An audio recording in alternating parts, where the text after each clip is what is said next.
नमस्कार प्रिय मित्रों, मैं आपका दोस्त सुमित दहिया। भारतीय जनता पार्टी अपना 44वां स्थापना दिवस मना रही है और इस उपलक्ष्य में मैं सभी कार्यकर्ता साथियों को उनके अथाह परिश्रम के लिए बहुत-बहुत हृदय से बधाई देता हूँ। और वैसे तो मेरा ये वीडियो या मैसेज बधाई संदेश तक सीमित था, लेकिन मैंने कल देखा कि एक डिबेट में एक राष्ट्रीय चैनल पर कांग्रेस के प्रवक्ता ने एक बात कही जो मुझे थोड़ा-सा खटक गई। उन्होंने कहा कि भारतीय जनता पार्टी 44 वर्ष पुरानी पार्टी है, जबकि कांग्रेस लगभग 140 साल, एग्ज़ैक्टली 139 साल पुरानी पार्टी है। और उन्होंने राहुल गांधी के एक बयान का ज़िक्र किया, जिसमें राहुल गांधी ने एक रैली में कहा था कि कांग्रेस वो पानी है, जो इमारत के अंदर वो भारत भारत देश एक इमारत है और कांग्रेस उसका पानी है। और इमारत जो है वो बगैर पानी के नहीं बन सकती। तो वो जो प्रवक्ता महोदय हैं, उनको मैं ट्विटर पर टैग भी करूँगा और उन तक इसका जवाब भी पहुँचाऊँगा। फिर उन्होंने हालाँकि ये भी कहा कि अ, भारतीय जनता पार्टी साम, दाम, दंड, भेद और सारी एजेंसियों का दुरुपयोग करके जो कर रही है, वो अच्छा नहीं है। चलिए इन दोनों सवालों पे थोड़ा-सा चर्चा और विचार करेंगे। अभी-अभी कुछ दिन पहले गौरव वल्लभ जो कि प्रोफ़ेसर गौरव वल्लभ गौरव वल्लभ जी इकोनॉमी के प्रोफ़ेसर हैं और वो कांग्रेस की पिछले 10 वर्षों से सशक्त आवाज रहे हैं। वो कांग्रेस के प्रवक्ता रहे हैं और उन्होंने कांग्रेस को अलग-अलग मंचों पे रिप्रेजेंट किया है। और उन्होंने कांग्रेस को ये कहते हुए छोड़ दिया कि मैं राम मंदिर जब कांग्रेस ने डिसाइड किया कि वो राम मंदिर प्राण प्रतिष्ठा समारोह में शामिल नहीं होगी, उसके बाद मैंने कांग्रेस को छोड़ दिया। मैंने कांग्रेस को एक तरीके से अनऑफिशियली छोड़ दिया। मैंने उनकी अलग-अलग उन पे बात रखना बंद कर दिया था। उन्होंने ये भी कहा कि हम अर्थव्यवस्था क्रिएटर्स को कब तक गाली देंगे। और इंटरेस्टिंगली ये बात भी सामने आई कि भारतीय जनता पार्टी, कांग्रेस ने समझा ये भारतीय जनता पार्टी का समारोह है।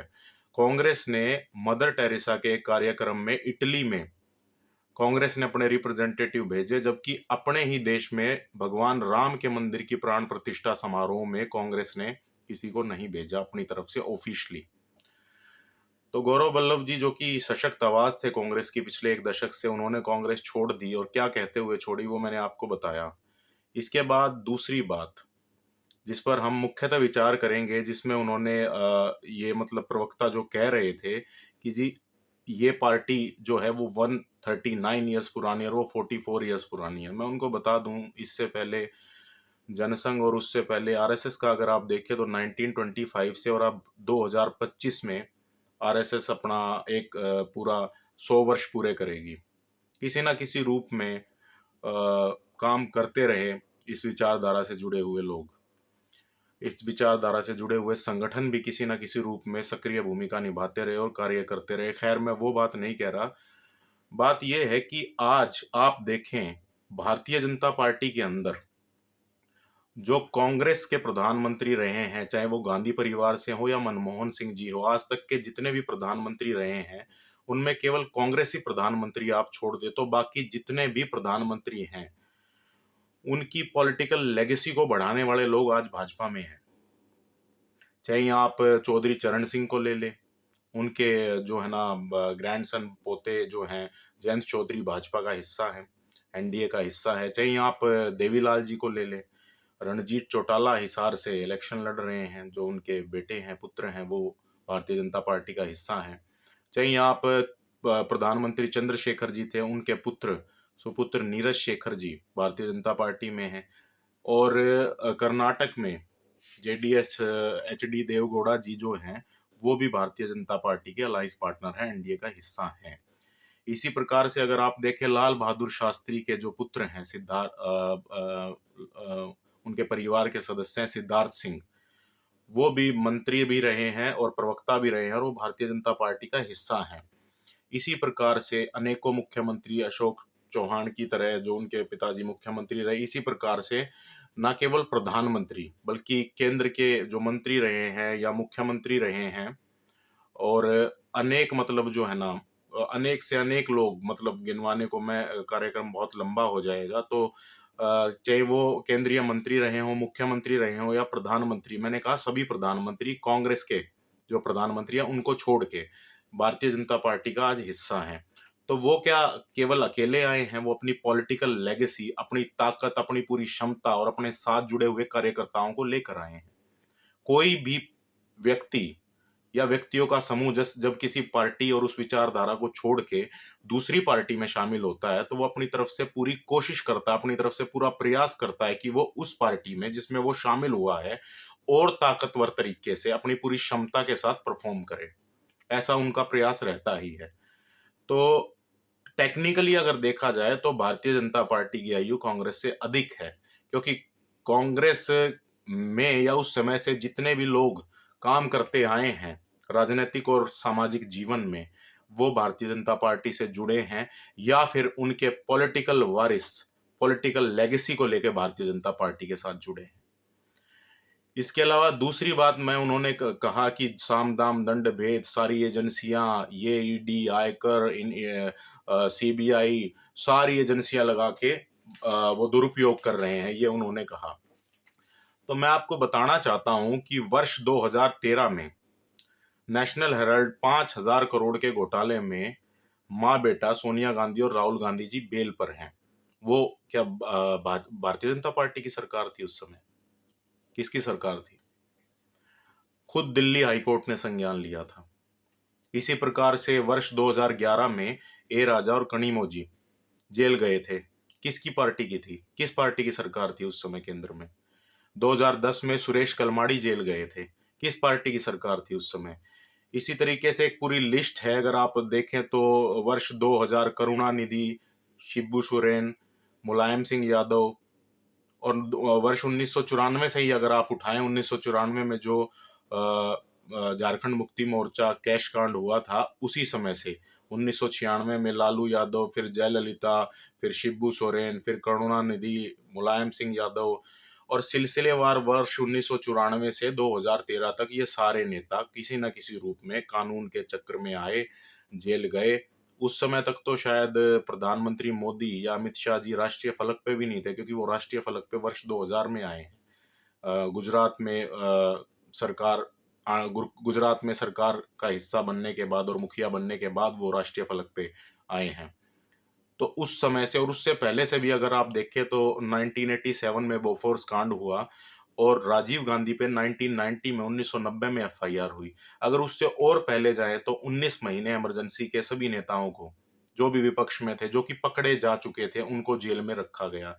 तो ये जो जेल की परंपरा जिसकी ये बात कर रहे हैं, या ये जो एजेंसियों के दुरुपयोग की ये बात कर रहे हैं, इसका सबसे ज्यादा इस्तेमाल अगर किसी ने किया है तो वो कांग्रेस ने किया है। और इसी रूप में अभी एक आज ही दोपहर में एक फैसला आया है। दिल्ली हाई कोर्ट ने ये कहा है, उन्होंने अरविंद केजरीवाल का केस सुनते हुए और उनकी याचिका को खारिज करते हुए, जो कि रिमांड के संदर्भ में थी, और ये कहा है कि जज जो है वो कानून से बंधे होते हैं, राजनीति से नहीं। और जो निर्णय होते हैं वो राजनीति और भावनाओं पे आधारित नहीं होते, वो कानून पे आधारित होते हैं। तो ये बात, ये इल्ज़ाम बिल्कुल गलत है। ऐसे तमाम नेता, बड़े से बड़े नेता जो वर्ष 2014 से पहले की दूसरी सरकारों में भी जेल गए थे और जेल आते जाते रहे हैं। गांधी परिवार भी उसी में शामिल है। तो ये बात कहना बिल्कुल गलत है कि ईडी का और बाकी एजेंसीज का दुरुपयोग हो रहा है। जैसा कि प्रधानमंत्री ने भी एक चैनल पे एक इंटरव्यू में कहा था कि ना तो वो ईडी को भेजते हैं, ना वो ईडी को रोकते हैं। इसी तरीके से अगर आप देखें तो हाई कोर्ट की एक बात सबसे अहम मैं आपको बताना चाहता हूँ, उसके बाद आप इस पे खुद सोचिएगा। हाई कोर्ट ने ये कहा है कि कोई भी व्यक्ति, चाहे वो मुख्यमंत्री हो, मुख्यमंत्री होने के नाते उसे विशेषाधिकार प्राप्त नहीं होते, और कोई भी व्यक्ति अपने सजा का समय अपनी सुविधा अनुसार तय नहीं कर सकता। ये बात बहुत अहम है कि कोई भी व्यक्ति अपने कर्मों के परिणाम को भुगतने का समय अपनी सुविधा के अनुसार तय नहीं कर सकता। अब मैं आपको उदाहरण दूं, ऐसा भी मतलब सुनने में आया कि हालाँकि ये अलग विषय है, इसको अलग तरीके से लेंगे कि अरविंद केजरीवाल जी को सहानुभूति का वोट मिलेगा। तो मैं आपको बताऊँ कि हरियाणा में आईएनएलडी इंडियन नेशनल लोकदल एक पार्टी, जिसके बड़े नेता चौधरी ओम प्रकाश चौटाला और अजय चौटाला जी जेल गए थे, और उसके बाद वो पार्टी जो है, उसको सहानुभूति लहर का वोट नहीं मिला। वो पार्टी नीचे चली जाती गई और बहुत हद तक एक सीमित क्षेत्र में ही सीमित रह गई है। एक समय जिस पार्टी ने इस देश को उप प्रधानमंत्री दिया था, अब वो पार्टी अपनी क्षेत्रीय राजनीतिक दर्जा बचाने के लिए लड़ रही है। यानी हरियाणा की क्षेत्रीय पार्टी का दर्जा बचा रह जाए, वो इसलिए चुनाव लड़ रहे हैं। एक समय उस पार्टी से उप प्रधानमंत्री आया था। तो आपके कर्मों के जो परिणाम हैं, वो आपकी सुविधा के अनुसार तय नहीं होते। ये बात एक सामाजिक रूप से भी सत्य है, राजनीतिक रूप से भी सत्य है, और आज कानून ने भी इस बात पर अपनी मोहर लगा दी है। तो टेक्निकली नंबर 1 चीज़, भारतीय जनता पार्टी की आयु अनुभव के आधार पर, क्योंकि जितने भी अनुभवी लीडरान या उनकी विरासत से जुड़े हुए लोग थे, वो भारतीय जनता पार्टी और एनडीए का हिस्सा है। टेक्निकली इनकी आयु ज़्यादा है। नंबर 2, किसी ना किसी रूप में, चाहे वो जनसंघ हो, चाहे वो उस विचारधारा हिंदू महासभा हो, या किसी भी विचारधारा से उस समय से लोग काम ज़रूर कर रहे थे, चाहे ये कोई संगठन था या नहीं था।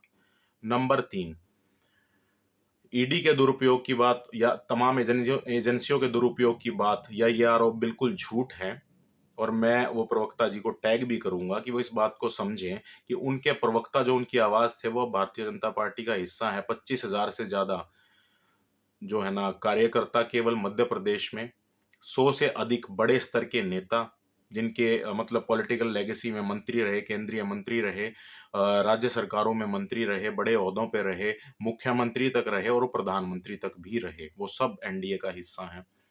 और इस 2014 में सरकार आने से पहले भी तमाम कितनी बार ही मतलब बड़े से बड़े नेता जेल गए हैं।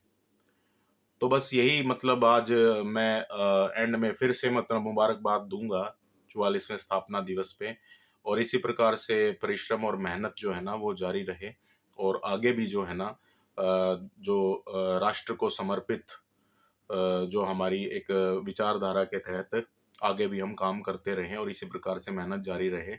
तो मेरी बस ये बात इतनी सी है कि आप इस चीज़ पे ज़रूर विचार करें और फिर किसी निष्कर्ष पे पहुंचे।